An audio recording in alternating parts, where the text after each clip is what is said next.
Como é que pode, né, duas nações, França e Inglaterra, que passaram séculos assim em pé de guerra, os tais inimigos hereditários, e de repente, no século XX, viram aliados super próximos? É essa história que a gente vai desvendar hoje. A gente está se baseando num material bem interessante que analisa justamente essa revoltagem. Olha para os conflitos antigos, mas também para os passos que levaram eles a cooperar. Exato, e o nosso objetivo aqui é entender o porquê, né?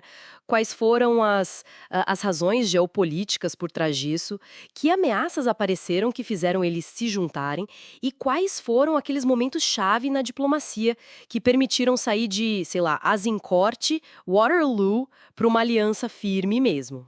A história é longa, começa lá atrás, Joana d'Arc de um lado, Henrique V do outro, passa por briga por colônia em tudo quanto é canto, América, Índia, África, e chega até Napoleão, né? Que parece que chamava os ingleses de nação de lojistas. Isso, bem pejorativo, né? Mostra bem o clima. Mas, olha, o interessante e que o material que a gente viu explora bem é que essa rivalidade toda, essa animosidade, não foi o fim da linha. Já ali pelo século XIX, mesmo com várias tensões rolando ainda, tipo no Egito, na África, começa a pintar uma ideia de que talvez tivessem interesses em comum. Entendi. Mas qual foi o momento da virada mesmo? O que acendeu a faísca? O texto que a gente leu fala muito da Entente Cordiale de 1904, né? O que esse acordo teve de tão especial? Ah, ele foi crucial. Foi um acordo entre o rei Eduardo VII e o presidente francês Loubet. Não era bem uma aliança militar, sabe? Mas resolveu um monte de pepino colonial que estava atravancando a relação, principalmente na África. Basicamente ficou Marrocos para a França, Egito para o Reino Unido. O ministro francês da época, o Delcassé, resumiu bem. Ele disse que a ideia era buscar um entendimento cordial, mas confiante. Era um passo para diminuir o atrito, né? Hum. E essa aproximação acabou ganhando uma força extra que talvez nem eles esperassem tanto, né?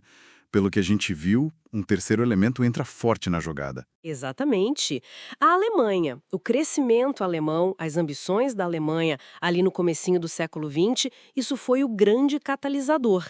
De repente, aquela briga antiga entre França e Inglaterra pareceu menos urgente, né? Menos importante do que o desafio que vinha de Berlim. E aí, na Primeira Guerra Mundial, pronto, estavam lutando lado a lado. Milhões de soldados britânicos foram lutar e muitos morreram em solo francês. Churchill, por exemplo, teve um papel importante na coordenação. É impressionante mesmo pensar nessa mudança. E a aliança se provou de novo fundamental na Segunda Guerra Mundial, né? O material que a gente analisou ressalta muito isso. Londres virou o refúgio da França livre do De Gaulle. Foi de lá que ele fez o famoso discurso. E tem aquela frase forte do Churchill: lutamos pela França. Pensar que, em 1940, no desespero ali, chegaram a propor uma união política total entre os dois países para segurar a Alemanha. Nossa, é quase doido pensar nisso hoje. É verdade. E se a gente conecta isso com o pós-guerra, o que a gente vê é essa aliança se solidificando ainda mais. Viraram megos fundadores da OTAN, lá em 49, né, para se proteger da União Soviética. Colaboraram, às vezes, com mais atrito, às vezes menos, no projeto de integração europeia.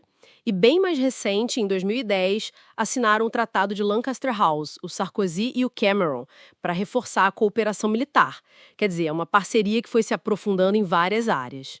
Então, para tentar amarrar a história que os nossos materiais contam, a gente sai de uma inimizade que parecia que ia durar para sempre e chega numa aliança estratégica muito moldada por ameaças que eles tinham em comum e por interesses que passaram a ser os mesmos.